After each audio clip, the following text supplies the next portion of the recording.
Black Americans must receive reparations. Black Americans must receive reparations. There's no doubt about it. Why? Because it's owed to us. We've had generations of our family members that worked for free, didn't receive a dime for the work that they did while they were enslaved, dealing with physical and psychological trauma and abuse, as well as being human trafficked. We didn't get anything out of that. So we're owed for that piece in particular, but not to mention the years of Jim Crow after that. Black folks weren't allowed to pass down any wealth, and that's a problem. I think that Dr. Claude Anderson put it best when he said that we are behind in a real life game of Monopoly. That's exactly why black people have to have reparations. A real life game of Monopoly here in America was started, and black people were not allowed to participate until other groups went around the board several times. So it's a big deal for black people to get reparations. But not only that, I think reparations will also fix race relations or help repair the race relations in the United States. Once black people receive reparations, the conversation around race will start to change. Now, not to say that racism and white supremacy is going to go away, but reparations for black people will allow a healing process to start in the United States. Black people are stuck in poverty here. When you're in poverty as a group, poverty has its consequences. It affects your physical and mental health. It affects your opportunities. It affects the things that you're exposed to. And so, therefore, we have to have reparations to get out of this situation. Here's some issues that I wanted to address in particular about the reparations situation. Number one, I think that we need to stop calling H.R. 40 a reparations bill. It's not a reparations bill. The bill establishes a commission to investigate the effects of slavery and propose remedies for black Americans. It's not a reparations bill. It's a bill that establishes a commission that will do an investigation. You know, like January 6th, the Select Committee. That was a commission that was put together. Unfortunately, the Republicans weren't down with putting a real commission together, so the Speaker of the House had to put a select committee together to investigate January 6th. But another example of an investigative committee would be the 9/11 Commission. The 9/11 Commission was put together after 9/11. They investigated 9/11 and came out with a report. Same thing with JFK. After the incident of JFK, a commission was put together to study and examine what happened in that instance. Now, we can argue about the omissions and distortions that are within those commission reports. We can argue about them, but it boils down to this. The fact of the matter is that the H.R. 40 bill establishes a commission that will do like other commissions have done and study the effects of slavery. This has never been done. That we've never had a Congress put together a commission to look at what happened to black folk and to look at the impact of slavery. All right? It's a first. It's the only way to get the ball going. We have to study what happened and the impact that it's having on us today. So we have to stop calling H.R. 40 a reparations bill. I think that we should rebrand it and call it a commission bill. A commission that will put together a report that we can all review then And that's what we need as Black Americans. We're debating too much right now, and there's no report, there's no commission. If we can get the report, we can read it, and then we can debate the things that are in the report. And it'll be a more productive discussion that we have as Black people. The second thing is that we need to build a coalition. Black people are not going to get this bill passed and get support for reparations if we do it on our own as a group. We need everyone to get involved. We need everyone to get involved. This is why many of us say that FBA and ADOS is a bad idea. Because those groups exclude people. Those groups say, you're not involved. There's no way that we can get the support that we need if we are a small fraction of a small fraction pushing to do it.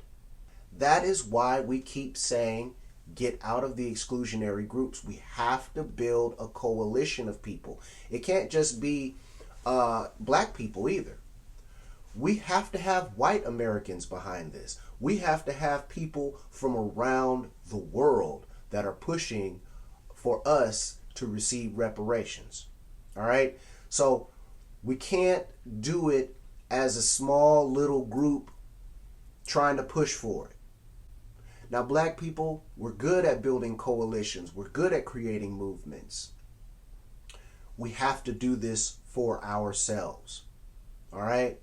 And we have to get out of the crab in a barrel mentality that we have, where we don't want to see certain people get reparations and we're arguing about that. We're counting chickens before they hatch when we do that. There hasn't even been an investigation to see the effects of slavery, and there hasn't been proposals to remedy what has happened to us yet. None of that's established. So for us to argue with people about who deserves reparations and who doesn't is non-productive.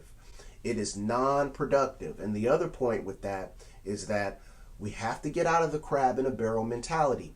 White folks don't do this. White folks come into America and they get every benefit that white Americans who have been here for generations get. So get this stuff out of your mind, all right? Now, I'm not saying that I'm for anybody getting reparations or against anybody getting reparations. What I am saying is that let's get the committee in place to investigate what has happened and give us the proposals on what should be the remedies. Then we can have a discussion about who deserves it and who doesn't. Then we can have that kind of talk, all right? We have to build a coalition. We have to build a coalition, all right? And then the next piece to this is that Black people have to vote. All that voter apathy that we have, that attitude that, well, my vote doesn't matter, well, it's just the lesser of two evils. I've heard that before. Let me explain something to you guys. Whenever I hear that, it tells me that you have zero understanding of politics in the United States. Whenever I hear that, it tells me that you are ignorant. All right? We have to vote. Now, I'm an independent. I'm not a Democrat or Republican. However, I am going to vote Democrat when it comes to this situation. As a matter of fact, I'm always going to vote Democrat because Republicans have never done anything for Black people in this regard. Reparations is not even on their agenda. Ayanna Pressley brought the reparations bill to the House Judiciary Committee to start. It wasn't a Republican that did that. There are no Republicans behind this bill. So if you're a Black person talking about I'm voting Republican because the Democrats haven't done anything, you are a lost soul who doesn't pay attention to politics. You have no idea what you're talking about. You're ignorant. Now, I'm not saying that the Democrats are perfect. I'm not saying that. But what I am saying is that we live in a two-party system. Now, as much as we might agree or disagree with that, Being the way it is, that's the way it is. And so we have to accept that reality, and we have to work within the confines of that reality. Meaning, we have to vote Democrat. We have to vote Democrat. What black people are doing when we vote Democrat is that we are aligning ourselves with them because they're closer to the policies that we want. All right, it's just a compromise that we're doing with the Democrats. It's not like that MAGA cultish loyalty. We have no loyalty with any political parties, none. But what we have to do is compromise with the Democratic Party because they are moving in the direction that benefits black people. Understand, this is a two-party system. It is two-party politics, regardless if you agree with that or like it or not. That's what we have to work with.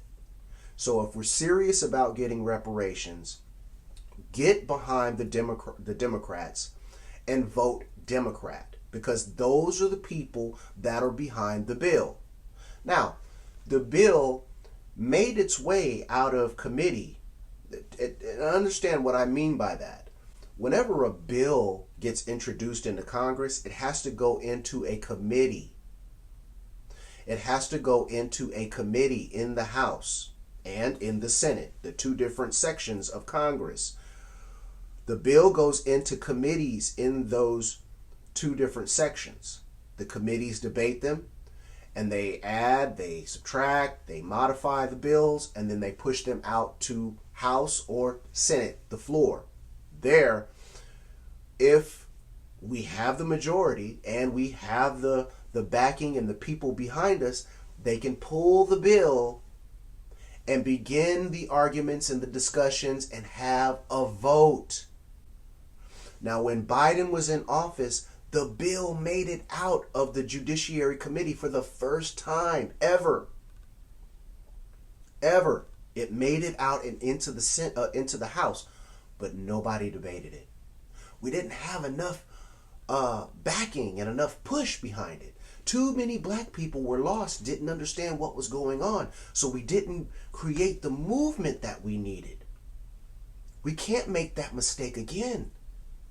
Now, as long as the Republicans are in power, that bill is not coming out of the Judiciary Committee. Why? Because Jim Jordan is the chairman of the Judiciary Committee right now while the Republicans have the majority.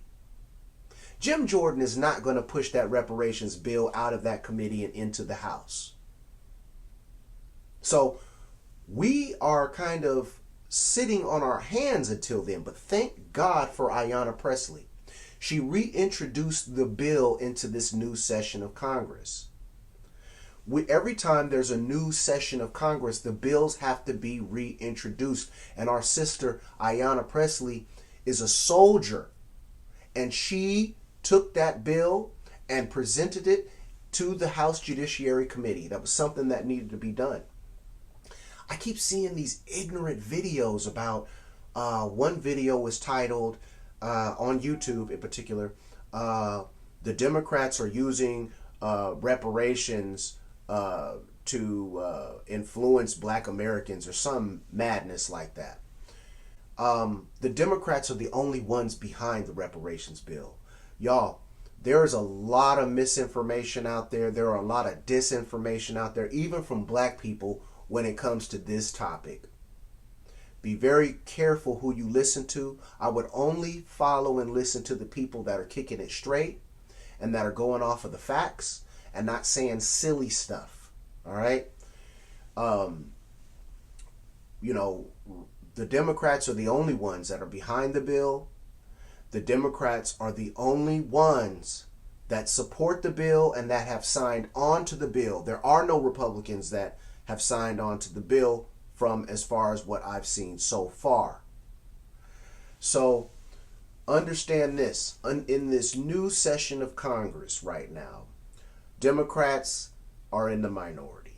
Therefore, the bill is stuck. It's stuck in committee. Until we get majority, it's going to continue to stay there. What we need to do is we need to, once we get back the majority in Congress, we need to create a reparations movement that is a coalition of many people.